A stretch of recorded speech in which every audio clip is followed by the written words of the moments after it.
유승민 전 대선 후보가 정치 기지개를 켰습니다. 문재인 대통령의 정책을 조목조목 비판을 했습니다. 뭐라고 비판했는지 내용부터 한번 살펴보시죠.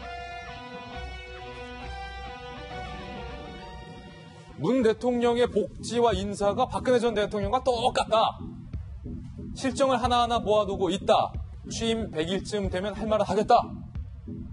이렇게 얘기를 한 겁니다. 그러면서요. 솔직해지자. 복지를 하려면 누군가 세금 부담을 하지 않으면 돈이 안 나온다. 증세와 복지가 속도를 맞춰야 한다. 그렇지 않은 복지 정책은 거짓말이다. 유승민 의원 같은 경우는 박근혜 정부 때도 증세 없는 복지 허구다. 이거 했다가 배신의 정치로 낙인을 받은 적이 있죠. 문 대통령이 스스로 5대 인사 기준을 정해놓고 그 기준에 부합하지 않은 잘못된 인사를 했다. TV를 통해 멋지게 발표했지만 사과는 없었다.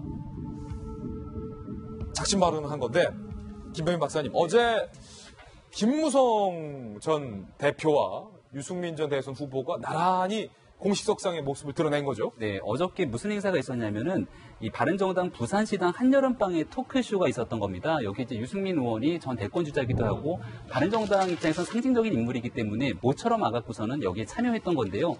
거기에 김무성 의원이 와갖고서는 또 깜짝 놀란 거죠. 김무성 의원 입장에서는 영도다리에서 머리를 흩날리던 김무성 기억하실 건데 부산은 우리 동네인데 유승민이 와? 라고 생각했을 수도 있는 거고 어쨌거나 지금 바른정당 입장에서는 유승민 의원과 김무성 의원 같은 경우는 과거에 조금 약간의 불협화음이 있는 것이 아니냐라는 얘기를 했지만 지금은 함께 뭉치지 않으면 살아나갈 수가 없는 거거든요. 운명 공동체다. 바른정당 다급하기 때문에 최근에는 이해운 대표랑 그리고 지금 그 얼마 전에 있었던 남원정, 원조 소신파라는데 남경필, 원희룡, 정병국까지 소환해갖고 토크쇼를 열고 언제까지 남원정, 원조 소신파? 굉장히 여러 가지 얘기를 하고 있는 거거든요. 근데 지금 유승민 의원이 취임 100일 정도 지나면, 그러니까 말 그대로 허니문 기간이 지나면 할 말을 하겠다는 건데 계산해보니까 취임 100일이면 이제 8월 말 정도가 되는 것 아니겠습니까? 올 여름 정도가 돼서 9월달 정도가 되고 나면 가을에 정기국회가 본격적으로 시작되고 증세 논쟁 등에 대해서 여러 가지 이제 여당과 야당이 맞붙는 일이 발생할 건데 그때는 김무성 의원도 마찬가지고 유승민 의원 과거에 이제 대통령 선거에 나섰지만 패배했던 사람들이 한동안은 자맹을 하고 있었지만 본격적인 정치 무대가 한번 불꽃이 튀는 게 이번 가을이 되지 않을까 이렇게 생각이 됩니다. 유승민 의원이 이렇게 말했어요. 취임 100일쯤 되면 지금 다 케이스를 모아두고 있다는 거예요. 네. 그러면서 예고편처럼 툭 던진 말이에요. 정치인대 발언인데 툭 던진 말이에요. 박근혜 대통령과 문재인 대통령 똑같다. 사실은 이 유승민 후보의 본격적인 작심 발언은 좀 시사하는 바가 크다고 봐요. 왜냐하면 지금 문재인 정부가 초기에 국정을 이끌어갈 때 이 바른정당이나 국민의당에 사실은 일정한 협조가 없으면 불가능하거든요. 그나마 그것 때문에 정부조직법 통과하고 추경도 통과가 됐는데 바른정당의 유승민 후보가 나름대로의 지분을 갖고 있고 사실은 거기에 이제 창업주라고 볼 수 있는데 지금 작심하고 복지가 잘못됐고 인사가 잘못됐다.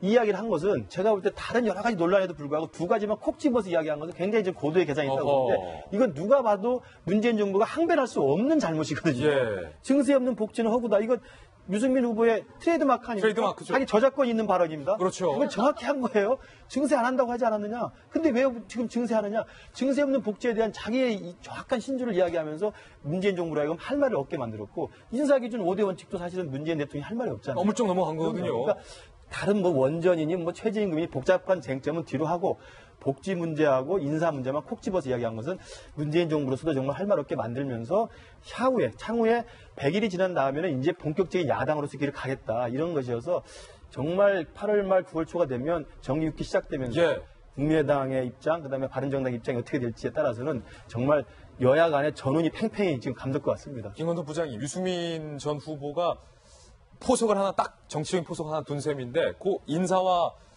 세금 문제만 콕 집어서 했다. 근데 그 비유가 지금 정권이 적폐다라고 규정을 한 인물과 똑같다라고 말을 한 거니까 사실은 되게 기분 나쁠 것 같아요. 그러니까 박 정부와 똑같다. 이거 엄청난 비난이고 어찌 보면 그렇죠. 이거는. 그런데 복지하고 인사가 똑같다 이러는데 저는 조금은 박 정부하고 다른 것 같아요.